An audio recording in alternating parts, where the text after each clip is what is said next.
Let's start next presentation, otherwise we will just get out of time. I'm happy and honored to introduce you to Ms. Paula Fernandez-Zurbarán, who's been the coordinator of the psychological care program for minors who are victims of DBV until August this year. She is now a consultant for gender projects and psychotherapist. She will give us a presentation called Violence in Young People, and without further ado, Paula, you've got the floor. I hope I speak close enough to the microphone without feeling overwhelmed, and I really hope you can hear me.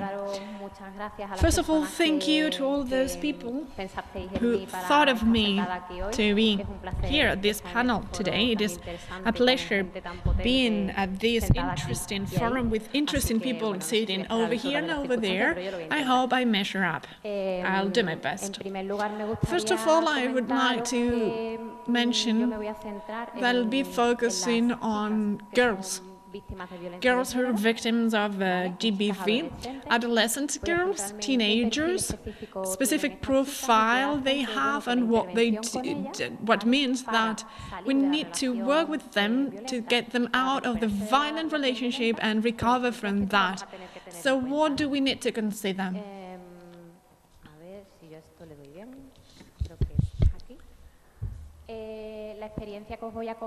The experience I will share here, it's been published as part of a program that it is still carried out in Andalusia for psychological care for adolescent victims of GBV.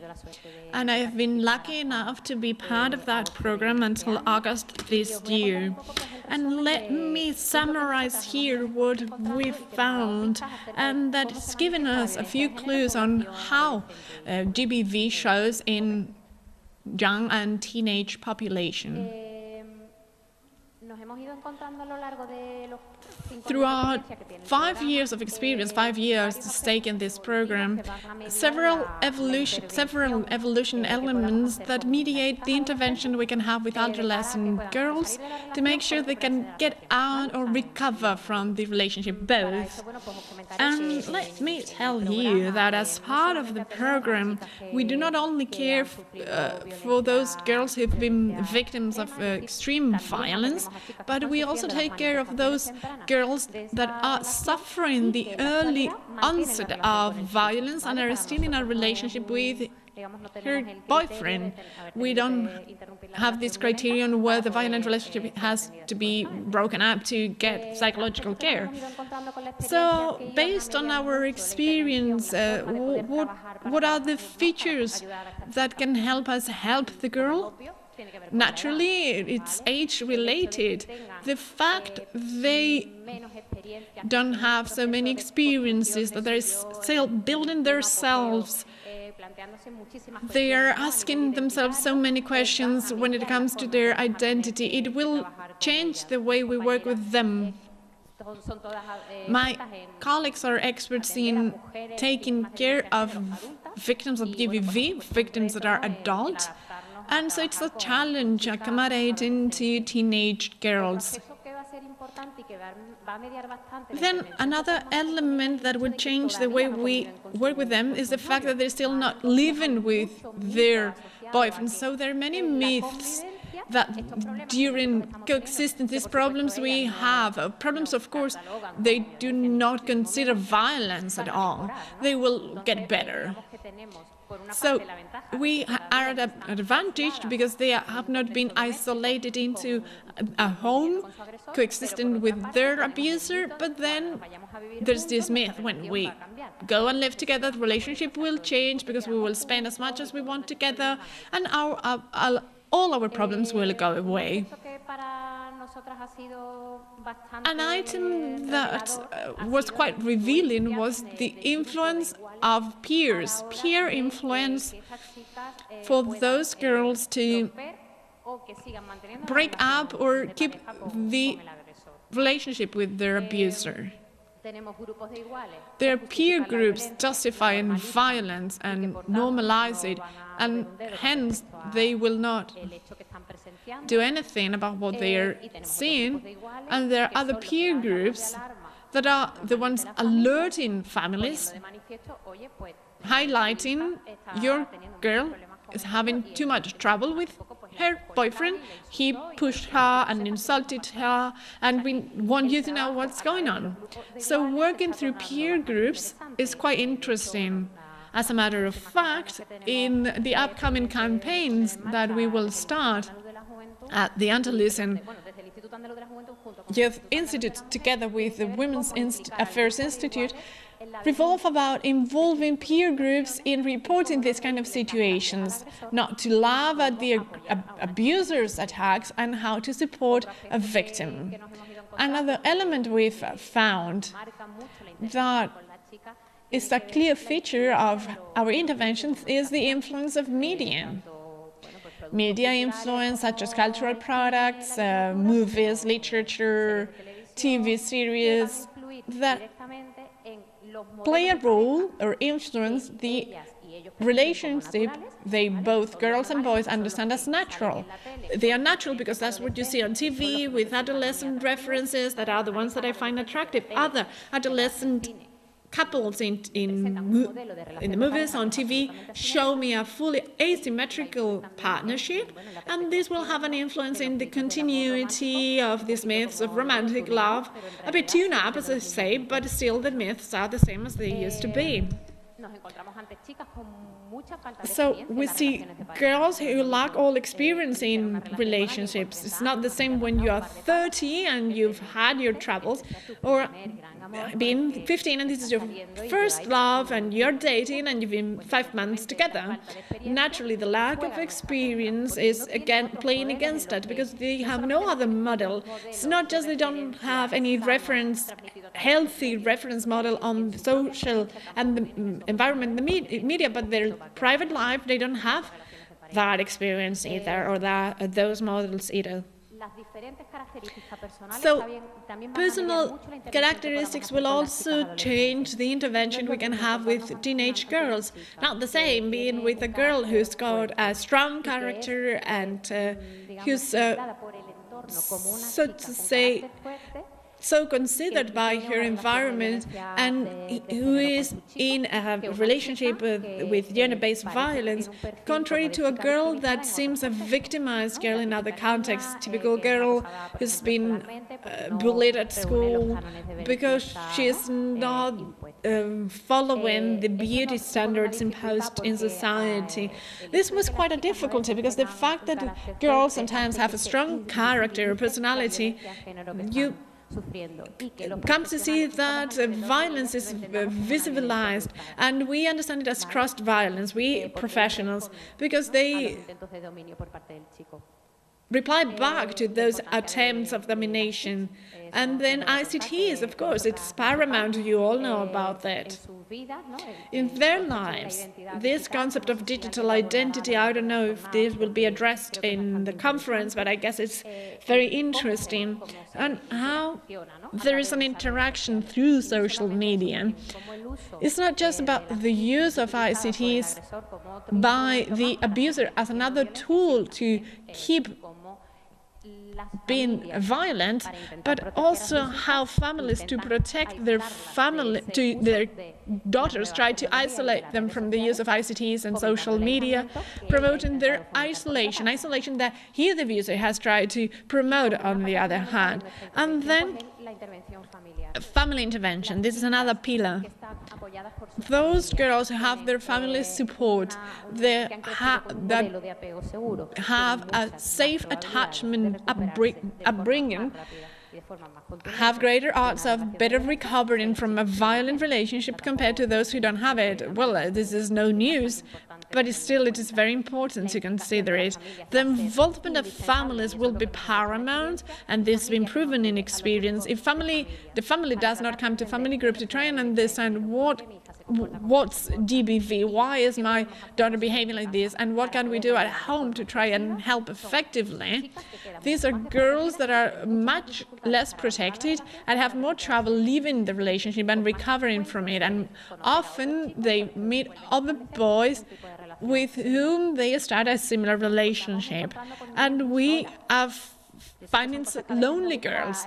People might not like that because we are not here to discuss profiles for victims or abusers. But in our experience, that's the experience I have and that's what I can share. Girls are so lonely, so left behind emotionally, and this is a perfect growing field for a boy to come in and start domination because the hollow for the foundation is already there before he meet her. So this is all. And if you want, you can take up on it. So features we found in girls, they are from 14 to 17 years of age on paper, but even 12-year-olds come to us, 12 to 17. Well, the presence of physical violence is amazing. We thought we would find early manifestations of violence, of first stages, where the domination is starting and isolation, jealousy, control. That's not it. We are finding girls who are 12 to 17 and have endured all kinds of violence, physical and sexual violence. Sexual violence is completely present in all the single girls that have sexual relations, most of them, by the way.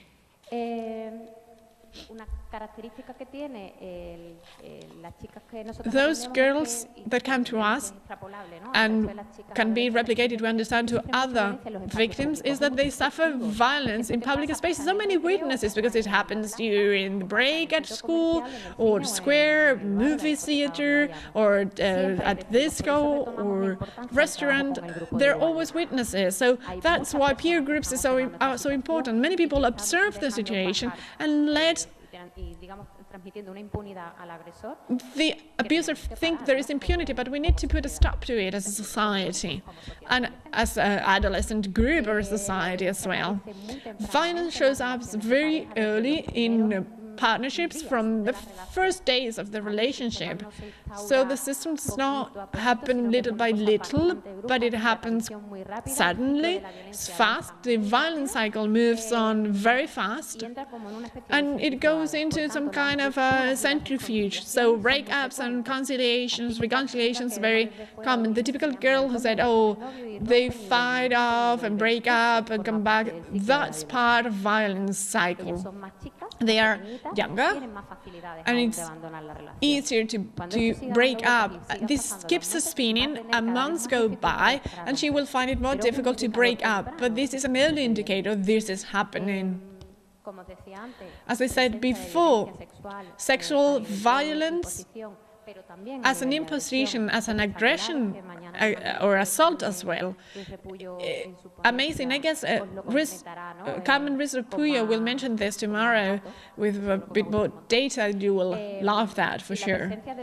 And the presence of ICTs used not just to control who you're talking to, who you're dating, or to isolate you from your peer group, but as a way to exercise control over the person through the ICTs. So send me pictures to make sure where you are, have your geolocation so that I know you are where you say, and send me this picture, and then look like this under these panels so that I make sure this picture is from today and not yesterday or the day before yesterday. So there is such a tool there for control that is ironclad. Lack of experience, they don't know what gender-based violence is, and also the standardization of violence in our society, where we are embedded. They don't see that this is gender-based violence, the gender factor, they don't even understand what it is. So girls don't think that physical violence is violence unless it is very severe and with continuity. So if they spit at you, throw you to the wall, if they kick you a couple of times, that's not violence for them. It's only violence when you break my arm or almost break my arm. And if this happened several times, that shows that standardization of violence reaches a level that I find amazing. Girls don't have so much difficulty breaking up, but are vulnerable to relapse with the same boy. So this is the violence cycle that would be the false regret, and so there's a new chance. They manage to break up and go back, vulnerable to relapse, as I say. But those that they don't get expert care are more vulnerable and amenable to starting new relations with boys who know these girls are vulnerable and trap them back into the same game. This is closely related to personal features. Girls who've grown up under the mirage of equality, they really believe they have the same rights as boys, and they try to impose their legitimacy. So we have the same rights. Reality, they find, is very different. They don't want to be called victims. They have same rights as boys. And if you kick me, I kick you back. Those are the first stages of violence. So we find attacks that people who see it from the outside understand this is crossed violence, it's a mutual violence, but this is a girl who's revealing with all the tools she's got and the legitimacy of the warrior princess,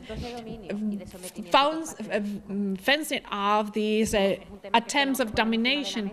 But this is something we need to discuss, because that girl come to us much more harmed. They've been through many professionals, there's been many adult and younger witnesses, and they are broken when they come to us, very broken, and with little support, because you are a woman with a character. How could this happen to you?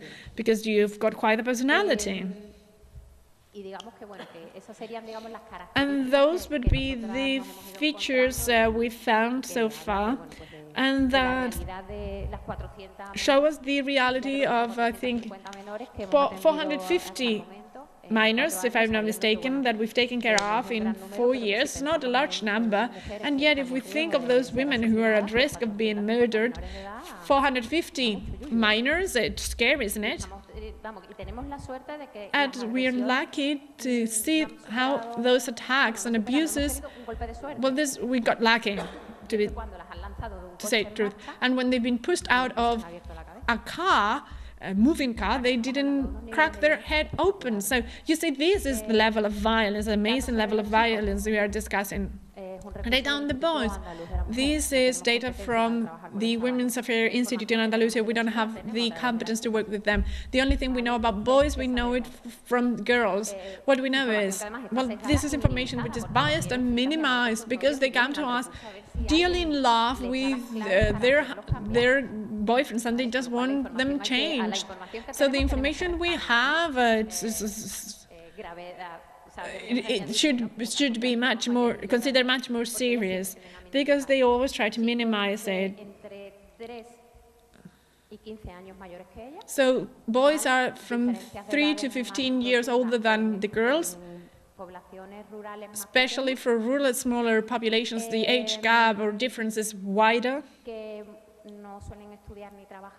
They don't work, they don't go to school. The youngest, I mean, the oldest do work. They also have violence in other contexts. It's not just they abuse their boyfriends, their girlfriends, but they also abusers to their peers, or they are bullies. They might have a report with juvenile justice system. We don't have an abuser profile because it does not exist, but that's what we found. We also have law students from the University of Granada. This is a good example. So we have all profiles, but the bulk of it, we find that abusers do not only abuse their girlfriends, but also in other contexts. Maybe as they socialized, they come to realize that in those contexts, being so violent is not good. Maybe those behaviors, misadjusted behaviors, will go away, and we will only have violence against women in private contexts. Still, we don't know. It is a scenario we propose. And that would be it. I don't know if there are any questions, comments, anecdotes. Do you have any question? That's my email address in case you ever need me. We are for you. We are here for you.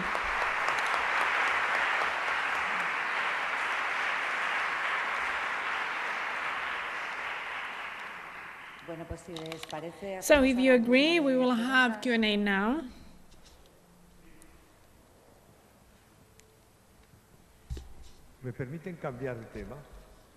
Can I change topics? Am I allowed? Depends. Let's not discuss women, but men instead. Let's try and understand the progression of women in Western history. We've achieved so many promises and so few realities. Gender-based salary gap, women's not, contrary to what most of us wanted, could not be included because of their strength, and poetry seems not to be necessary. Poets, researchers, literature experts, Mr. Garcia Marquez asked claim for this inclusion. It's never been achieved. Let's change the premises of the problem. Let's talk about men instead. To have a free intelligence, we need to have principles. At school, are those principles taught? They are not. Regional governments, do they promote set principles? No, they don't.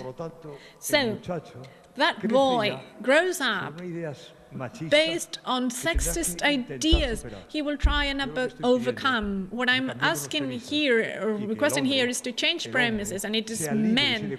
Men are to be free, and men are to realize that women's intelligence is not just only useful for men, but it is above our own intelligence as men. Thank you very much. That was all.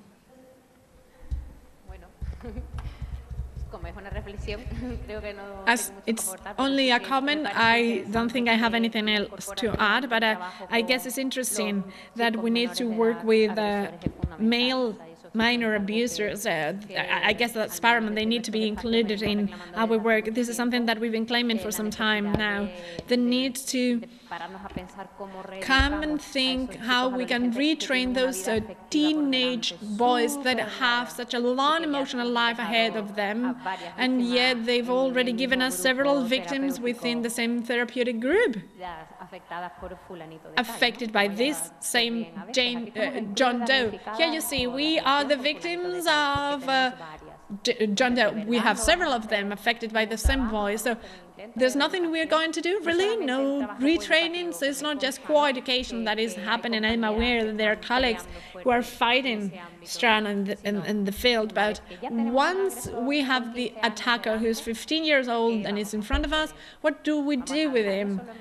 Will it all be up to these juvenile justice, restoration justice, that has not the mechanisms or the expert spaces necessary to work with sexist abusers, abusers of women? Any more questions?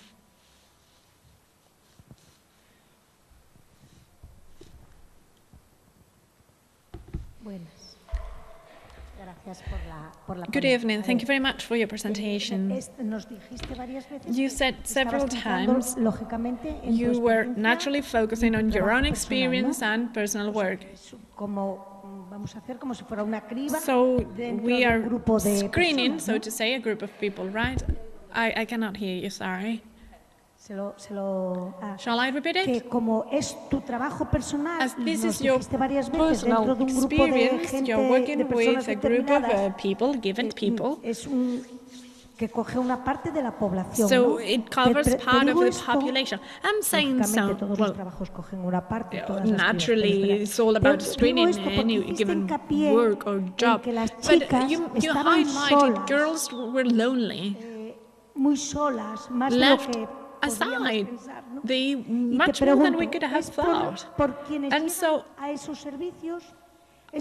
they come to your services because you work with a group of families. Maybe I didn't want to use the word destructured, but I cannot come up with any other word. So when you say alone or lonely, what do you mean? And that what it can cause them being so lonely. I need to understand. By the way, the girls' profile that come to us are all the teenage girls living in Andalusia.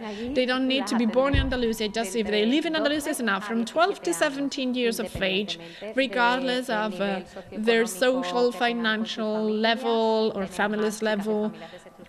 We have girls from broken families or dysfunctional families and others whose parents are professors, liberal professionals, separated, married, religious, non-religious. So we have quite a wide representative sample of the population living in Andalusia, and girls are lonely because, and I say so because we find families who have so many difficulties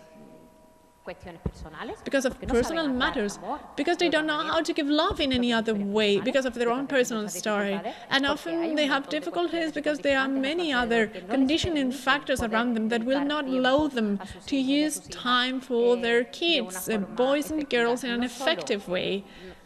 It's not just about covering basic needs such as food, clothing, education, but those are girls who are emotionally lonely.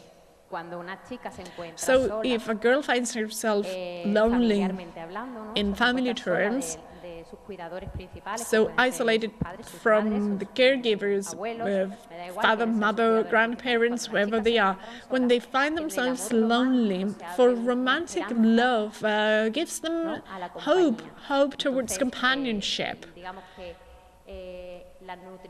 And I guess that emotional food that you bring into the couple is a deficit, and that leads to a dangerous growing field.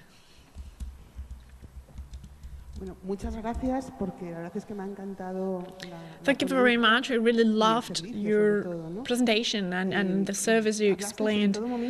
You've always referred to minors, and I work with adult women.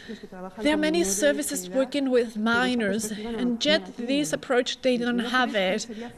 Don't you think it would be paramount to have training and awareness in the topic, because many of those first indications of physical violence these girls suffer go unnoticed, and those interventions from minor protection field don't have the approach you mentioned at all.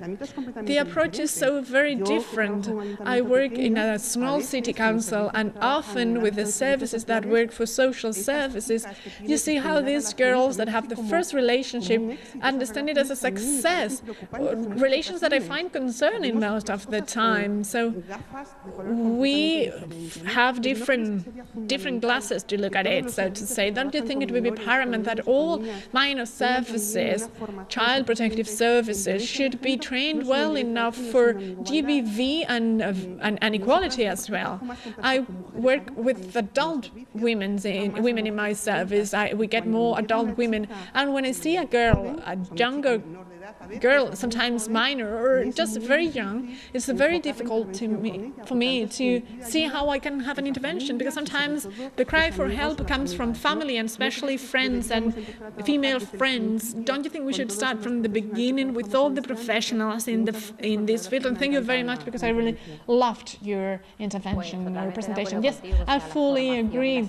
Training and awareness of professionals working first line with minors, childhood, family, that is paramount, from the healthcare field, social services, expert services, schools, health care, and GPs. Awareness is paramount. Actually, one of the greatest pillars in our program, together with therapeutic intervention, would be professional training. We had the memorandum developed right before I left the project, and last year we trained 1,500 professionals.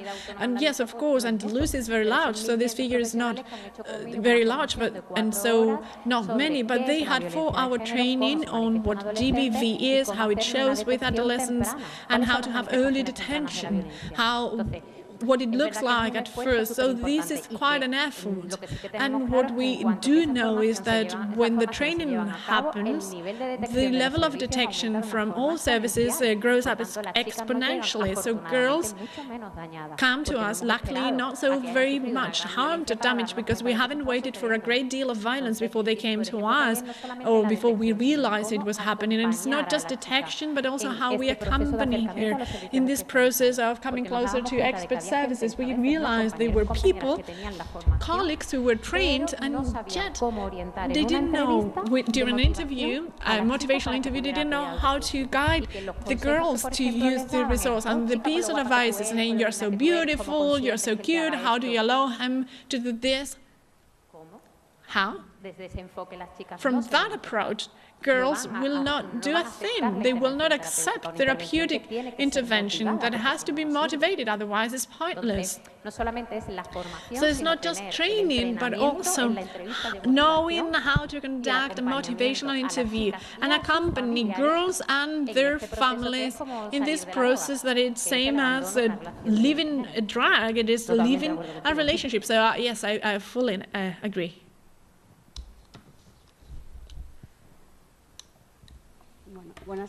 Good evening.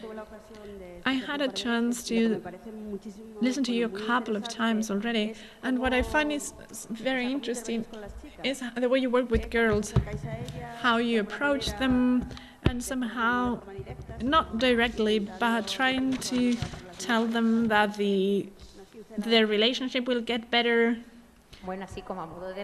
Can you summarize it? Yes, well, it would be a summary because I don't have much time left. But what's most important is not to focus so much on first criticizing him or the relationship either. It is all about helping them see that as we see it as reference, either because we are family or professional they are working with, or teacher, or a GP. What matters is that honestly we think that she is not doing okay. Sometimes relationships are not as easy as we were told, that maybe she is going through difficulties in her relationship, and she could go to an expert service where she could clarify if there's something that can be done to improve her situation. Maybe breaking up is what makes the situation better. But should never be break it up. I will take you to a psychologist who will convince you or talk you into breaking up. That doesn't work. Even if it's good faith, but often professionals and families, we've approached the topic from that idea. It doesn't work. If you come to a girl and you honestly, and this is all about heart to heart, otherwise don't get in it. Because often, otherwise you would hurt me. If from my heart, I say that there's something I feel. You look blue, I'm worried, I don't know what could happen. Look into other problems as well. Even though we know what the problem is, if you shortcut to it, girls will escape us. So it's all about exploring different potential stress sources, any worries at school or at home. How are you doing with your boy?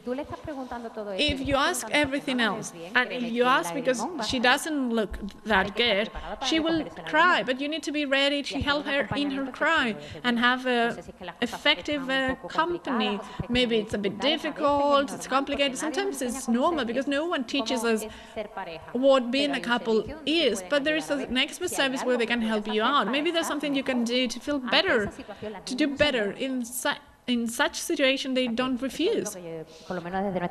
This is our experience.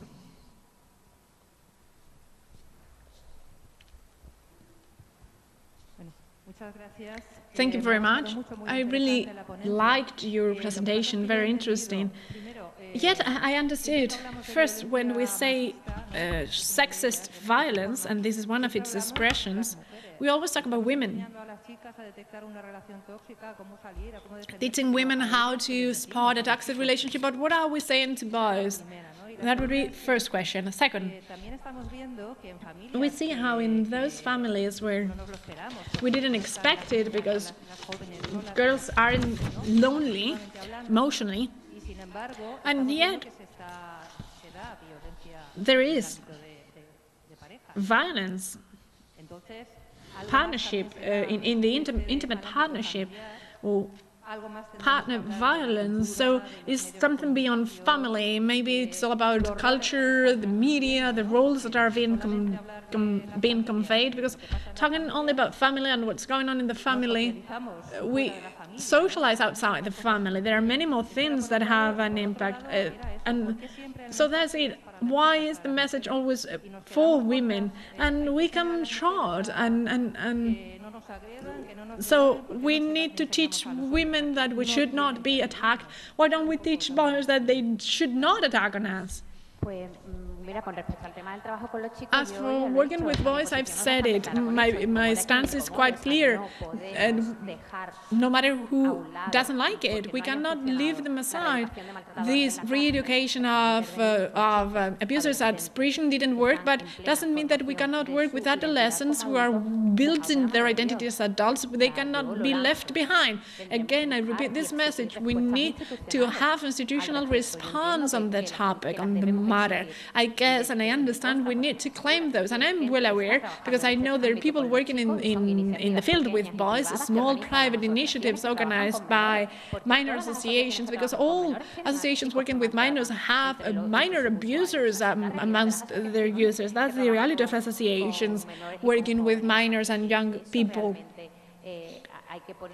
So we need to say it. It has to be articulated. We need to have resources and administrative support to have a specific retraining programs for male abusers and sexist abusers, and who are minors because they are underage, of course. But I guess I've tackled it already. I hope I highlighted it enough. And yes, I do refer to the significance of peer groups and how they socialize. I mean, minors within the group, we refer to the media and social media, but the reality we cover, and that's therapeutic reality, recovering from harm and out of the relationship. If the family is not involved, no matter how much my colleagues work their asses off on this, we will not move forward. And being lonely is not the families seemingly being involved, but the quality of the involvement, that's it. The colleagues in the room who you are experts, or at least have knowledge on evolutionary psychology, and if you know anything about attachment, a girl and a boy can be nicely raised to others, but inside they feel so very lonely, and that's the loneliness we find in our girls. And we need to explain it, because lonely people are the perfect culture median to many risks, such as being victims of a social scourge, as it is, as sexist violence is. It's a structural violence, yes, but there are people who somehow are exposed vulnerable. I'm a woman, so I'm at risk, of course. But the more lonely I am, the more risk I'm at. And we need to explain it because that's the reality in our daily work.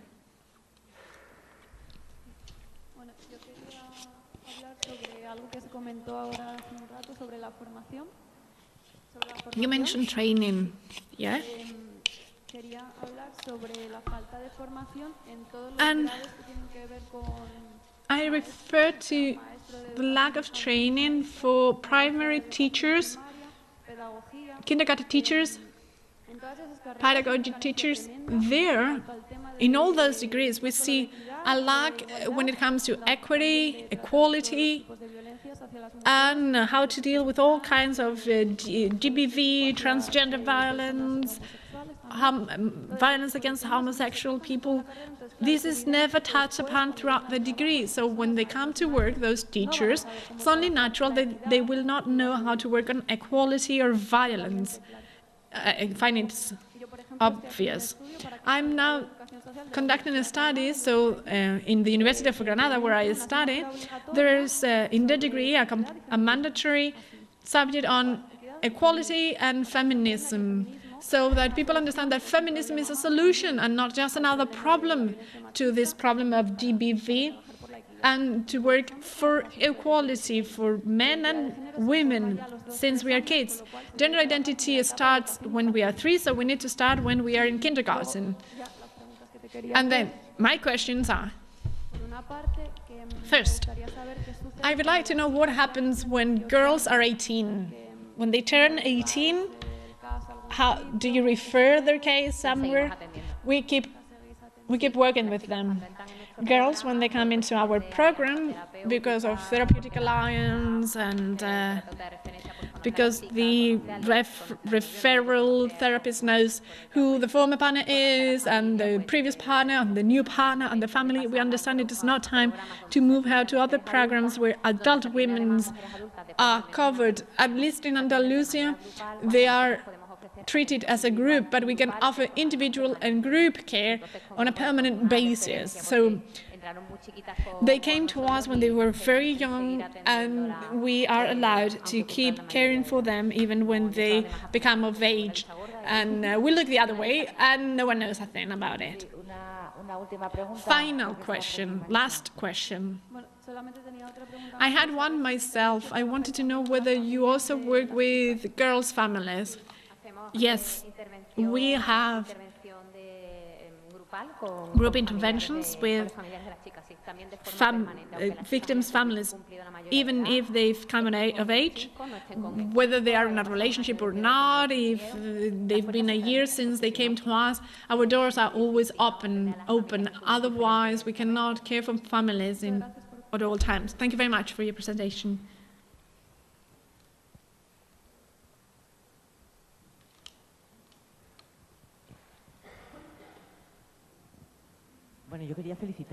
I would like to congratulate you, Paula. That's first. Found it very interesting. I have a comment myself, evoked by what you said and by other comments or remarks. Being concerned about preventing gender-based violence and the way boys and girls understand their relationships, that goes beyond therapeutic interventions. I understand you mean here a program that works with women, girls who've had or are having a trouble or a problem. But this is not a general prevention program at school. And so from all the factors you have on screen, maybe what I missed from screen would be whether you've spotted any good prevention programs that could help you when there's this kind of situation, so girls have a few more tools to get out of this situation. You refer to retraining abusers and boys, yes. It is very interesting, but maybe we should think that there are some messages we need to send out to boys and men that need to happen before conflict situations. We cannot hope or wait for a problem to happen before we retrain. Many of the messages we need to send out, boys and girls, on how to be in a relation need to happen way before the relationships happen. And maybe out there, amongst all the factors I was missing, do you find good educational experiences helping you in your work? Maybe you have any conclusion on the matter? We are a therapeutic intervention program, so the girls coming to us, either they are victims of early or extreme manifestations of sexist violence. We do not work on prevention. If you know how Women's Affairs Institution works in Andalusia, this is part of another department. We work hand in hand because the meeting that we have for teachers, we are part of it, and we bring along specific items on how to have a detection or how to spot a victim in the classroom or how to spot a violent situation. It is true that we've seen that those girls who've come to educational schools where these kind of activities have been conducted, they were in violent relations anyway, but the recovery is much faster. So this is worth highlighting. What we work about recovering from harm, but prevention, where we work clear feminism, that's where they understand it better. So to us, we have those that are already in a relationship, but the activities they've been part of did not prevent, so to say, prevent in the population we work with, it didn't prevent them from going into a violent relationship, but very fast they understand there is damage repair, and then, yes, there are some guidelines that come easier during our therapeutic process. I'm sorry about this, but we don't have any time left. Thank you very much, Paola. And stay in the room, because next we have a performance, Monster. So do not leave, because we are not done for today yet. Thank you very much.